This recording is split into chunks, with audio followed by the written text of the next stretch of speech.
Assalamu alaikum and welcome to the Society with Barrister Fatma Shaheen at PTV World. Considering that International Women's Day is just around the corner, our today's show will be based on just that. It will be a special show on International Women's Day.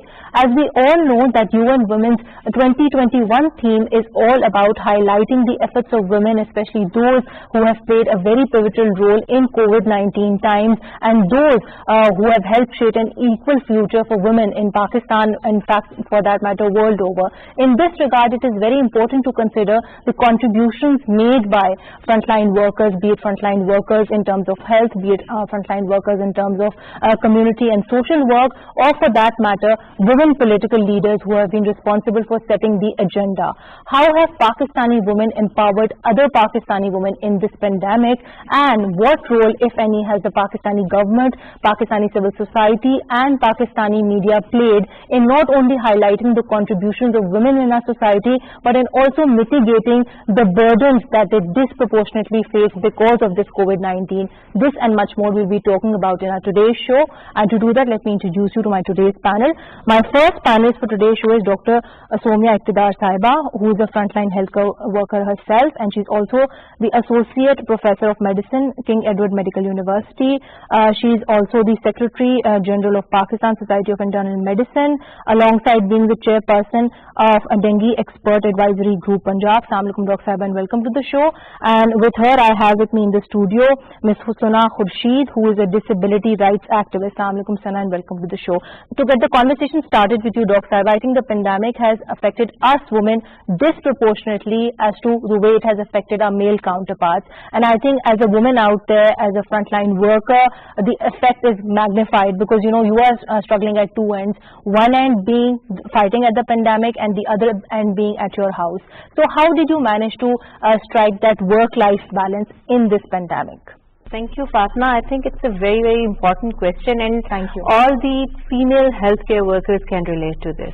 You know, the pandemic situation was really challenging, and not only because we are the frontline health workers. Being a physician, I was seeing COVID patients directly, examining them every day, but also because I'm a woman and I have so many roles to play. Right. I have two little kids to look after. I have elderly parents, and I was terrified. I was not terrified for myself, but I was terrified, what if I take this virus home to my kids or my parents? My mother is also a doctor. I was seeing this problem because I think for a person like me who doesn't have to necessarily, you know, meet possible COVID patients, be it going in court, doing this TV show, it would not be that scary for you.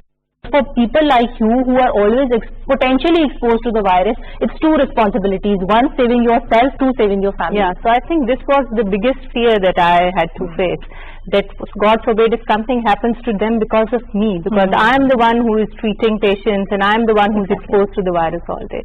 So I think it was a very challenging time, but with the passage of time, they understood. I also, you know, when we learned about this disease and we took proper precautions and infection prevention and control measures, so we became safe and we became, you know, educated about this virus.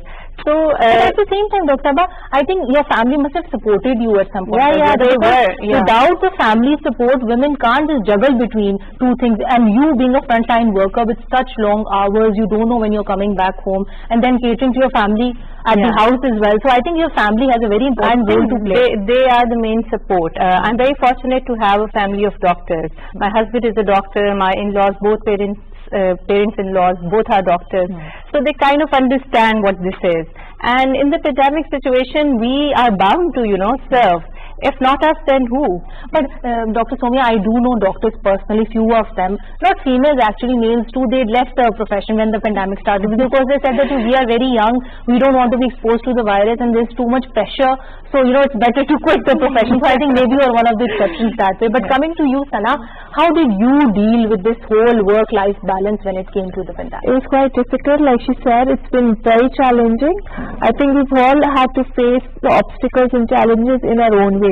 For me, as a differently abled person, you know, going out, meeting people, that social interaction with people, it's very necessary.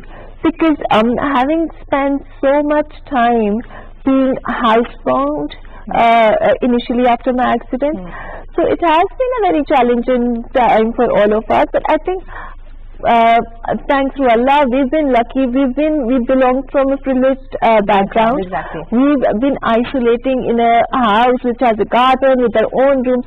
I mean, I don't know how people did it. But you know, one thing which really impresses me about you is the fact that you've been very focused on all these awareness drives and working for the differently abled persons in Pakistan. So did you manage to continue all these campaigns during the pandemic? I did. And you know, one thing that was good was that in spite of, you know, physically I couldn't go. Obviously, I was very cautious. I was not going out of the house at all.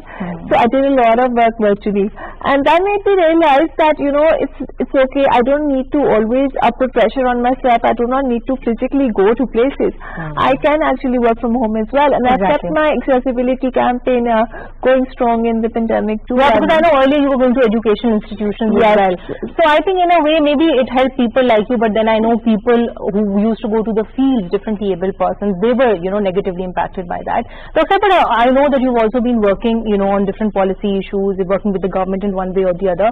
One thing which I really found very interesting when I was, you know, preparing for the show was the fact that most of the women-led nations, be it Denmark, Finland, Germany, or even New Zealand to start off with, they were very quick in eradicating this pandemic.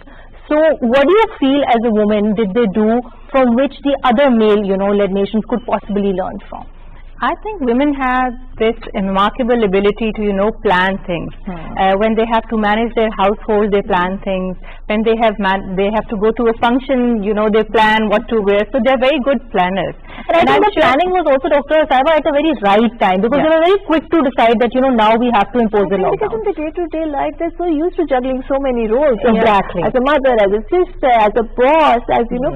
So I think that whole juggling concept, women have really perfected that down to a T. And Sana, I think they are also very good listeners. And they can filter the right advice and the wrong advice and take strong decisions. Exactly. So I think taking right decisions at the right time and, you know, getting the right input from the right people. Exactly. Because, you know, all these societies, if we compare it with those societies which are generally male-led and who didn't have that benefit of, you know, fighting of the pandemic more expeditiously and more quickly, they were very diverse societies, very inclusive societies, so to speak. So, of course, I think societies also had a role to play. But I think this has at least set precedent for the fact that, you know, usually people condemn women becoming leaders and, you know, the leadership styles, they're thought to be very sensitive. So I think this will be something that people will look back onto and I think applaud women. And also it has set a precedent in itself. And also I think, Fatma, they're very good communicators. Exactly. Was all about, you know, adopting the SOPs. So if you can communicate to your nation that we have to take these steps and you are convinced, only then you can convince the other person. And I feel as women, we are very used to taking a back seat and letting other people shine. Like our family members, a lot of women give up their careers to let their husbands thrive. So I think the thing that you're talking about, women leaders doing really well during this pandemic, is that they were already we are used to making tough decisions, which are not personal, but they're good for the others. And this is exactly what trickled down that way, because, you know, all these women leaders, the common thing in them was the fact that they were very empathetic. They basically prioritized human life over saving the economy, and that is what helped women at the end of the day. It's the women, it's not always about them. They are more concerned about the betterment of Exactly. So that helped. Exactly. But Dr. Coming to you, I've always felt that, you know, this is very true for me, at least in my case, that, you know, your doctors, since you see life and death so closely, you have these interactions with your patients, your doctors have a very strong influence and power over your life. So being in that position of power, how do you feel as a, you know, senior doctor yourself, can you use that power to educate patients? And I'm not talking about their health issues, I'm talking about empowering them, so to speak. I think it's very important, and we are privileged. You know, the doctors are opinion leaders for the society. When a patient comes to you in your clinic, he doesn't only ask about the health issues. There are so many problems that he wants to discuss. Sometimes it's their very personal matters which they do not share with other people, but they feel comfortable because the doctors, they build rapport with them. So I think we have this power and we should use this power in a right way. By empowering them. How do you do that? Like, do you give them like mentor-mentee type sessions to your patients, or even for that matter to the physicians? Because I think younger physicians would also be looking up to you to get that sense of empowerment. Yeah, I did mentor some of the students and younger physicians. They look up to me and I feel very privileged. And they come up to me for counseling sessions sometimes, for their career opportunities. When they have a job offer, they come to discuss, and it gives me a great sense of satisfaction. I am totally not connected with any of them, you know, on a personal level. I'm comfortable with you saying that and doing that, Sana. But I am never happy with you because, very frankly speaking, I am kind of a bit scared of my doctor. So I don't cross that line of asking them more than what needs to be asked. But generally I've seen, because my mother is a doctor herself, a senior professor, so I've seen people get very chatty with her, and I'm asking her that, you know, what do you do? That they're discussing their personal life. I think being a doctor, you know, it has a great sense of responsibility, and the kind of trust that people put in you, it's remarkable, and then you have to live up to people's expectations. Yeah, so I think that's why they say medicine is a very noble profession, because it's all about doing good for others, helping other people out. Very respected as well. But Sana, you know, we are talking about empowerment generally, and from what I understand, empowerment is a very subjective concept. What might be empowerment for you might not be empowerment for her, might not be empowerment for me. So how do you see this concept of empowerment, especially when we see it vis-a-vis differently able women in Pakistan? See, the most important thing is self-confidence. I think self-confidence for an able-bodied person or a person with a disability, that should be their superpower. And you know, once you start believing in yourself, then magic happens. And that is the self-confidence that we need, and that is what we need to inculcate in our younger generation and the people surrounding us. So that helps. Self-confidence, and also I think something to what I would want to add to something to what she also said, that having that mentor-mentee thing, because you are an exception, Sana. Actually, when I was looking up guests for my show, I didn't come across many people in a position like yours, differently abled, empowered, who actually want to come and talk about their experiences. So we need to publicize more positive people like you as well, in order to empower people from your own community. See, very early on I realized that if telling my story helps somebody, then why not? You know, if my voice can become the voice of so many other people, then I should utilize that. I've been put in a position of responsibility. That's a responsibility I've been put in. I have the privilege to, you know, when I talk, people listen. So I need to utilize that. And I think for any one of us, our existence should mean something. Of course. We should leave behind something. I mean, if I change one person's life, I think I have achieved something. Dr. Sama, coming to you, I know you've been working actively with the government on policy initiatives. You've also been the founding member of the Pakistan Society of Internal Medicine, something which I earlier mentioned in my introduction as well. But the question remains at the end of the day, policies come, laws have been passed. Practically, how do you see the Pakistani average woman being empowered in this COVID-19 pandemic? I think it's a long way to go still. We are working on it, but we have a very, very challenging journey ahead. We have to empower our women, and the empowerment comes from education as well. So first we have to educate our women, and by women education I don't mean just going to school, but educate them in a whole complete package. Tell us about your work regarding the Corona Advisory Group. Yeah, so Corona Expert Advisory Group is a group of physicians which formulates guidelines and set of SOPs for the general public. So, you know, this was a new virus. We were completely unaware of it before, and it came at a time when we were not very, successful as an economically not growing, and it was a challenging time, and it brought along with it many problems and situations, economic crisis, and we had to take tough decisions of going into a lockdown, and the economy was at halt. So this was a time that we used this time to educate our people and to make a set of standard operating procedures which we can follow to combat this disease.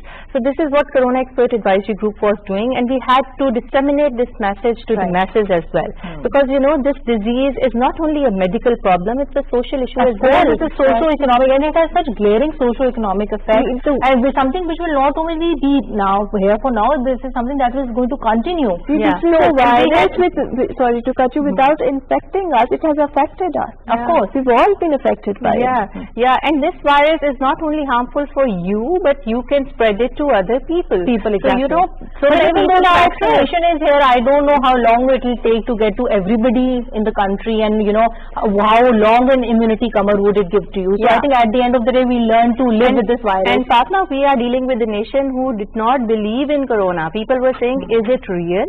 Is it real? But I think that was another challenge. I think it's good to look at the positive side. That, you know, at least a year down the lane, because the first case was reported a year ago. So we've made amends to that. But coming to you, like you rightly so pointed out, I think COVID has had more of a disproportionate socio-economic effect on women as compared to men. how do you see us women fighting this out? By working together. That's a main thing. You know, what this virus has taught us is that it doesn't discriminate. Your gender, your caste, your social status, it does not affect the virus at all. It can hit anybody at any time. So what we need to remember is we need to work as a community. And, you know, that's the time. No one alone can fight this virus alone. We need to be together and, you know, follow all the SOPs and just simple stuff. And then, I don't know, let's see, hopefully it's over for now. Being together also, I think we need to be very clear in our minds, because I see a lot of confusion as well at this stage, which hopefully should, you know, be going down the lane. But, you know, I want to take your narrative on this. The government has been doing amazing work when it comes to basically tackling the pandemic, and during this, this women's safety application has been launched for the women of Pakistan to help them feel more secure, more so for differently abled women whose mobility might be limited because of, you know, lockdowns and everything. So how do you see the government's work in this regard? Do you feel it has done its bit of empowering the Pakistani? They've brought differently abled people to the forefront. Right. Never before it was the only government which had disabled persons policy in its election. Exactly. I think it has made headlines. I don't think ever there were laws formulated, and, you know, some provinces have really gone above and beyond, and they are doing a lot of work for the differently able people, and that's something. They've brought the differently able community to the table, and then they're part of a conversation now. And I think it's just not that, it's generally many other initiatives that they've taken for the marginalized sections of the Pakistani community, which of course, you know, includes women too. Like the Sehat Insaf People with disabilities were invisible for the longest. This government has brought them to the front, and, you know, this Sehat Sahulat card, it's a great step. It's like gives you free healthcare coverage, which is a great decision and policy that they've made. Exactly. So this government is doing a lot. Exactly, and I think the last thing that I would want to add to this, because I recently did a show on it as well, I think the fact that now succession certificates are available to people, like within 2 weeks, you just have to go to the NADRA office to get it. You don't need to go to court. This is a what people don't realize is that this is a very important step towards women empowerment, because remember, more than half the time women were deprived of their inheritance rights because they were not rightly so shown on the exactly succession certificate. So I think this is a big win-win for this current government. Exactly. Dr. Sama, would you want to add something to that? About this Sehat Insaf card, I think it's a wonderful initiative, because you can get all the health coverage by just having that card. And definitely we need more better health services, especially for women again, because you know that healthy women, they raise healthy child, and then the healthy children. It's not just about health. I think it's also about being happy, because if you are healthy, then you are happy at the end of the day. They are interconnected. The happiness and well-being, they are interconnected. Everything is connected with one's health at the end of the day. So, healthy children then build healthy nations, and we do need a healthy nation to progress.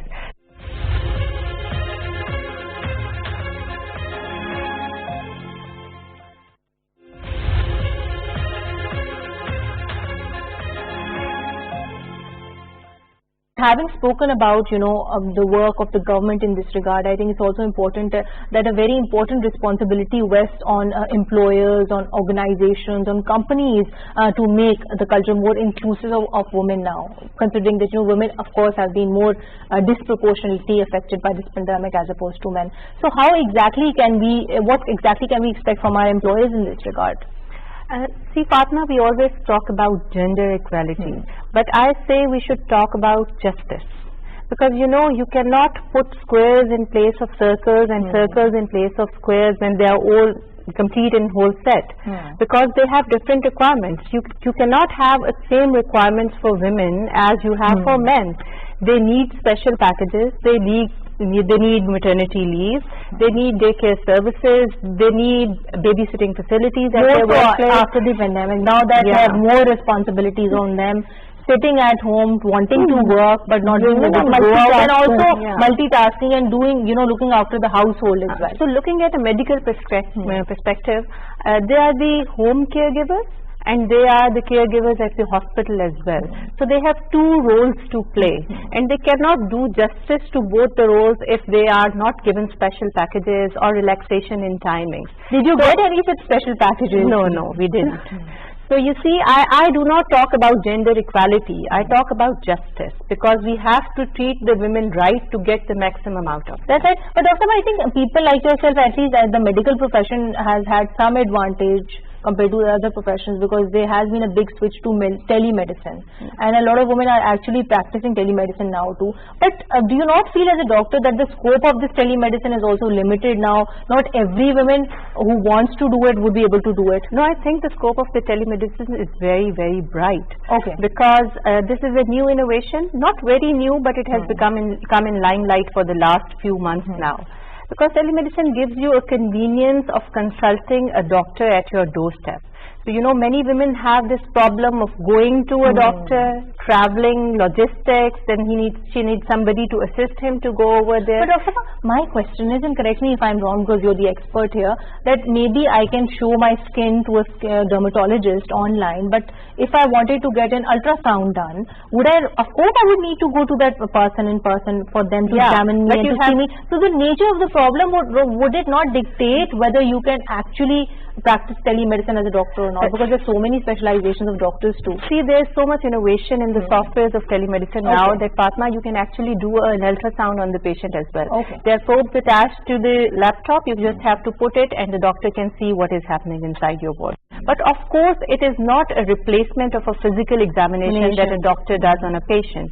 But I think for women, it's a very, very good opportunity, because, you know, a lot of medical graduates, female medical graduates, they give up their career because of their household. But then coming to, we've generally been talking about differently able persons in Pakistan, women especially, since it's an International Women's Day transmission.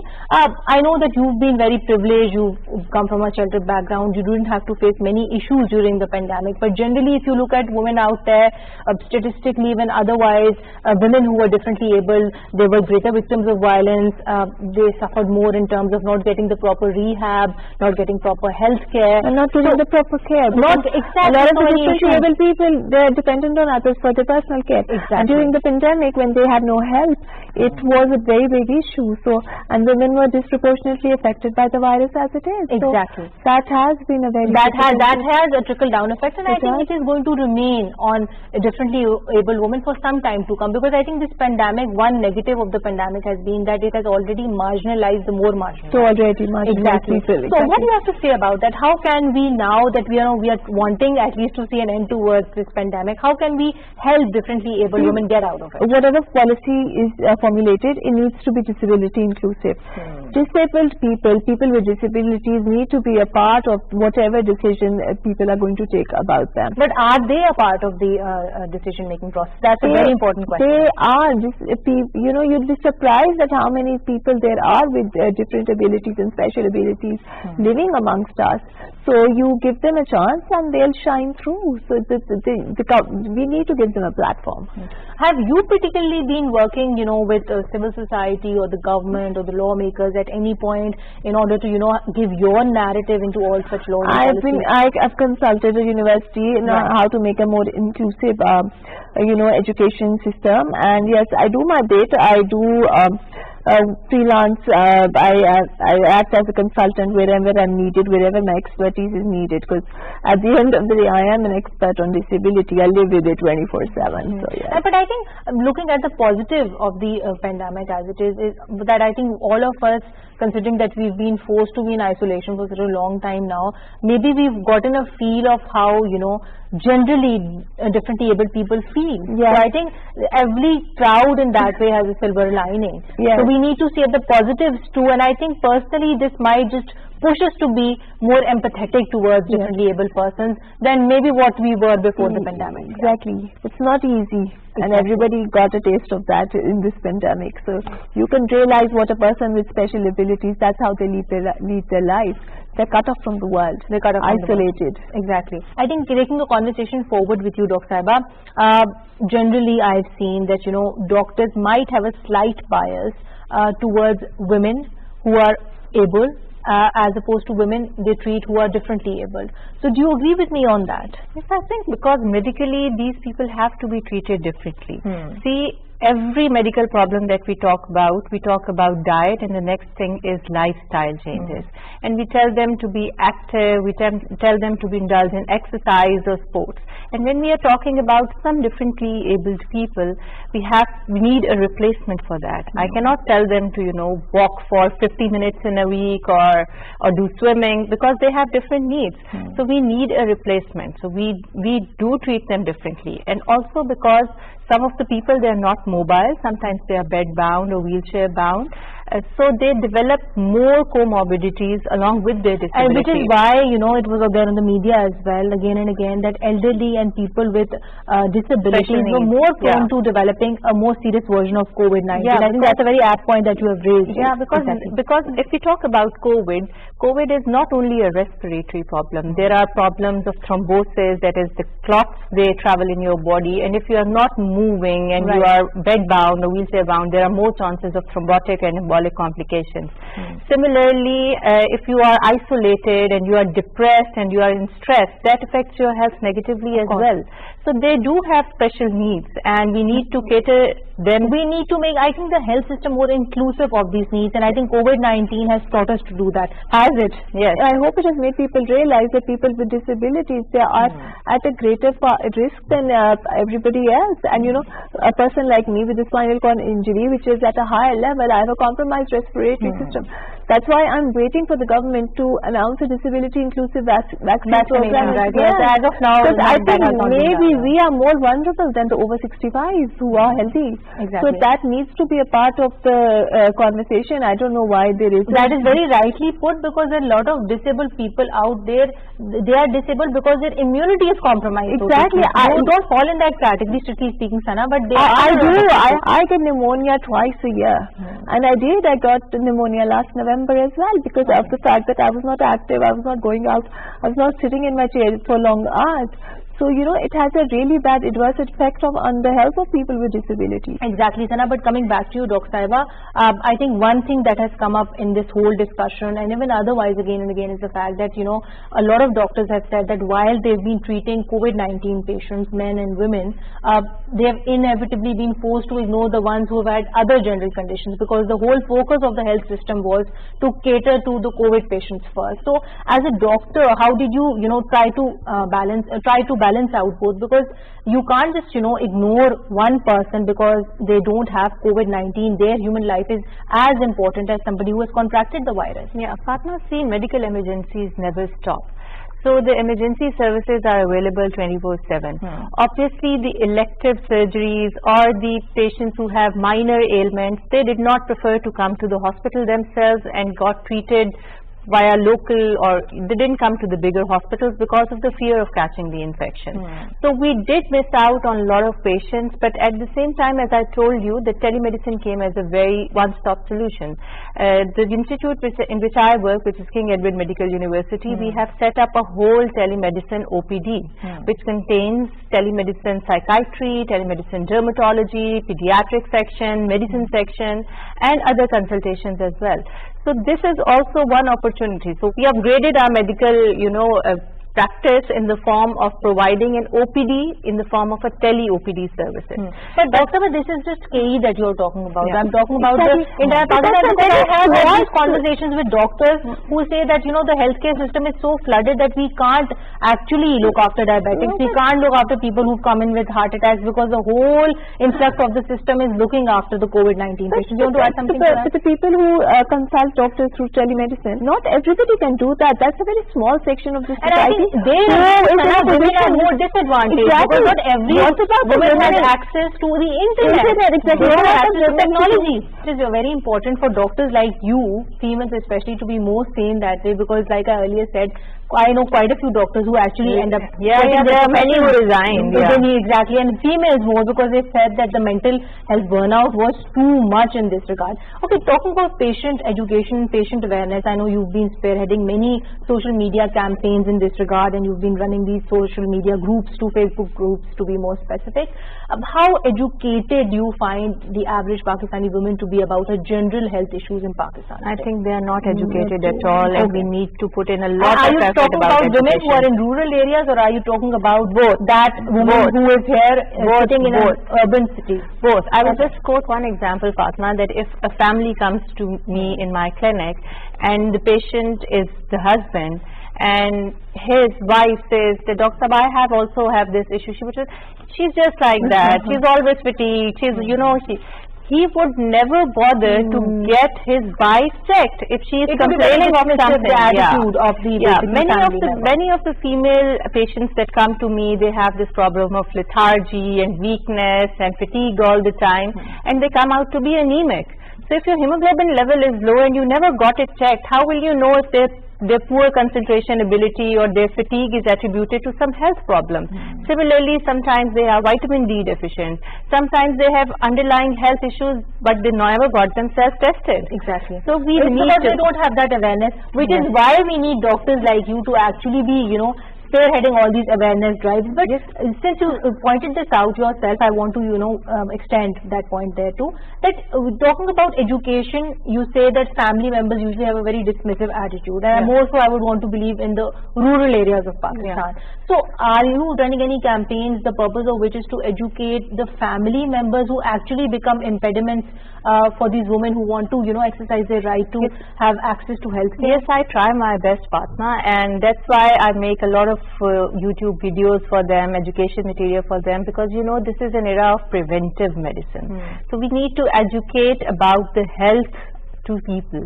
If they know what are the main problems, what are the common symptoms, only then they would realize maybe we have this. I'm just quoting one example that I made a video about palpitations and shortness of breath, and you would not believe that many women come to me with that problem, saying that we saw your video and we exactly have the same symptoms. So they wanted to get themselves checked. So making people aware that this problem can be related to a health problem, and it's just not anxiety all the time. Of course. So by doing these programs, these social awareness campaigns. And I think, but at the end of the day, Dr. Sahiba, of course, whatever you're doing is amazing in itself, but at the end of the day, to reach to the maximum Pakistani population, especially illiterate and uneducated women, you have to do door-to-door campaigns too. And I think in that regard, media would have a very important role to play. And even for women like yourself who are differently abled, who might not have the privilege of using the internet or technology, they would not be knowing what is wrong with them. Exactly. And I think as women, we are so used to look at our mothers, they ignore their health for the sake of, their family. They're so busy caring for others that their own health is at the last step, at the priority. It's actually very sad. It is sad, and we see it in our own houses. Exactly, all the time. So what role possibly can media play in this regard, Sana? What would your recommendation? I think the first would be to stop stereotyping people with disabilities as a burden, as a stigma. Especially differently abled women. Exactly. If they are considered a burden, a stigma, a sort of punishment, I think that perception needs to change, and the media has a big role in doing that. Because you need to show people with special needs in a new light. You need to recognize them for the person that they are, not through the disability that they have. Exactly. Because at the end of the day, they are people first. Always. And I think in this regard we also need to see, I feel that people who are differently able, they don't get the right amount of screen time or the right narrative on media as well. Whatever limited narrative they get, I think that is very stereotyped, like you put it. I think PTV is one of the very few channels who's had that initiative of actually having a host, Muniba Mazari, quoting her specifically, who's been hosting these Ramzan transmissions for the past few years, and who's also doing a show. See, this is aura of mystery surrounding people with disabilities.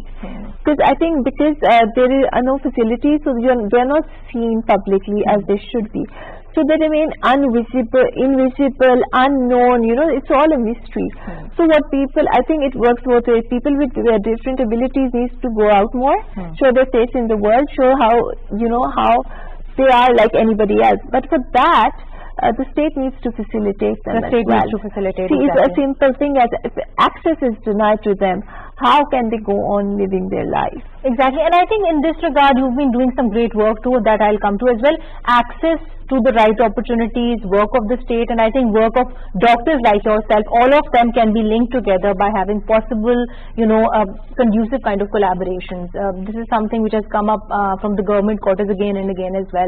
The government wanting to collaborate, signing MOUs to that effect with regards to this with the academia, with the education institutions, with the private sector. Yes. So how can doctors like yourself collaborate with the government in this regard in order to, help the Pakistani women out, be it in terms of their social issues, be it in terms of their other issues? I think the society that I work with, Pakistan Society of Internal Medicine, we are already working on such projects because we discuss in our meetings what are the gaps in the healthcare system which we can bridge with our knowledge and with our suggestions, and then we plan to convey it to the policymakers to make them part of national health program. And these recommendations, if they are coming from people who are heading the medical institutes or who have a name in the medical field, it will definitely have some effect on the policymakers. Exactly, but I think what you are doing is suggestions. amazing, but we need to have more doctors like you. Very frankly, I have yet to see many doctors in those important positions of powers like yourself, because I think that one of the reasons, like you earlier mentioned as well, why a lot of women don't get into practice is because they don't get that support. They don't see that role model out there who's there to support them. But I think this is a general problem In any field. for women anywhere. I tell politics, be it law. Yes, you wanted to say something. I tell all my students, I have majority of the students as female medical graduates. It's about 70% females. But doctor, and do only they end up 30%. practicing? That's the question. When they come to me after their graduation for their house job, one thing I make sure is that I sit with them and tell them that you have to pursue your career. Maybe you can take a break for your children, for your family, get your things settled, because there's no point in studying for so long, working hard for so many years and then giving it up for your family. You need to maintain a work and home relationship, and you can. But doctor, I think in this, the family also has a very important role to play at the end of the day, because a lot of women would want to go out, they would want to work, but they don't get that support from their family. So I think the whole family structure, I just family fail to understand, Fatma, that if you are, educating your girl to be a doctor, or you are marrying your son to a doctor, I think how can you be one thought that women Yeah. doctors have basically is that they get good rishtas and good proposals. Because I think we need to eradicate this, this guilt factor which women feel if they're working women. They're made to feel that if they're doing something wrong, they're ignoring their family. We never ask a man, why is he going out? Why isn't he looking after the kids? Why isn't he in the kitchen making food? So equality needs to start from our own not only home. in terms of that, I think for In anything, basically, because equality and empowerment at the end of the day, Sana, is something very relative. A girl who is in her 20s might feel very empowered by the career choices that she's making, but a woman in her 30s might be empowered by making a choice of being single for the rest of her life. So I think that's something Exactly. It's not about working as well. You need to be very comfortable and you need to make decisions for yourself and keep yourself at the forefront. I think we need to normalize that. We need to normalize that. No, it's not selfish. But self-love, I think that way is very important. But I think to do that as well, you need to be educated. So everything goes back to education, because empowerment for me at least is somebody who is educated and educated at a basic level, because that is the only way they would be able to understand their own self-worth. But continuing to what Dr. Saiba also said earlier, that we talk about women not being in positions of power, and I think when we talk about political mainstreaming, this is one area where this is very rampant, where this is very glaring out there. So how do you feel as an activist that can we bring more women in the political mainstream? Because so to speak, we have a human rights minister right now, we have a health minister who's a woman, but other than that, we don't see many women there. But I think it will change now. But how, Sana? That's the question, because I think women are realizing that their voice needs to be heard now and they need to speak out. So that is changing, and I think the society will change, and I hope 2021 is the beginning of a very empowered and a diverse and an inclusive era. Coming towards the conclusion of the show and reiterating the theme, which is basically to empower women in a COVID-19 world, what role possibly can doctors like yourself play in this? I think doctors are a role model for many, and when we can balance our caregiving in the hospital setting and caregiving in the home, which required more time because schools were closed, many of the people, they were working from home and they demanded more time from a women. If I can balance that, then anybody can. So we need to find the role models in the society, maybe in the form of doctors, maybe in the form of social activists, maybe in the form of teachers, and then, you know, follow them, that if they can do, we can also do that.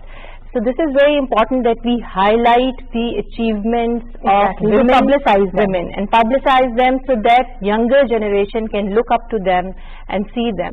In COVID-19, you also know that many men lost their jobs, many women lost their jobs. They had half strength of staff in many schools, in many banks. And I encourage a lot of my patients to start their own ventures.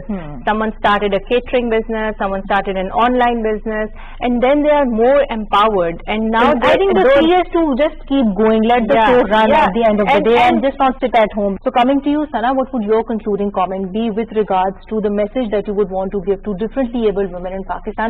How do you feel can they empower themselves? Because like we earlier discussed, I think empowerment is something which has to come from within. See, it has to come from within, and like I said before, this pandemic has showed that women are multitaskers. Right. They can juggle a lot, and they do it so effortlessly that they make it easy. And you know, when we recognize women, let's recognize the women who gave up their careers just to stay home and raise their kids. See, some of, like our mom, you know, mothers, my mother was a doctor. She didn't practice when she had kids, but now she's doing it all. You know, she does a lot of charity and things. But you know, we need to admire all kinds of women. And you know, women don't, and I feel, you know, as a differently abled person, why do I have to be a super achiever to get recognition? Can't I just be me and be recognized for me? You know, we put too much pressure on women. They have to be at the top of everything to prove their point. To make a society inclusive and diverse, it's not just a legal or it's just not this responsibility of the state. It falls down to all of us. How do we as a society facilitate people who are different to us? What do we do to make them feel welcome? What do we do to facilitate them? So it comes down to all of us. We can't just look up at the government for them to do everything. Of course. Thank you so much, Dr. Somia, and thank you so much, Sana, for being here with us today. Well, to conclude today's show, the only thing that I would want to reiterate in my conclusion is the fact that as a woman in Pakistan, I feel that empowerment is something that comes from within. If you want to be truly empowered, then you need to discover yourself. And this process of discovery, that it might be challenging in itself, but it is something that will truly empower you at the end of the day. So to all the women viewers of this show, remember to find that voice of yours, remember to use that voice, because that is the only way in which you can make a difference. On that note, signing off for today. Until next time, take care and Allah Hafiz.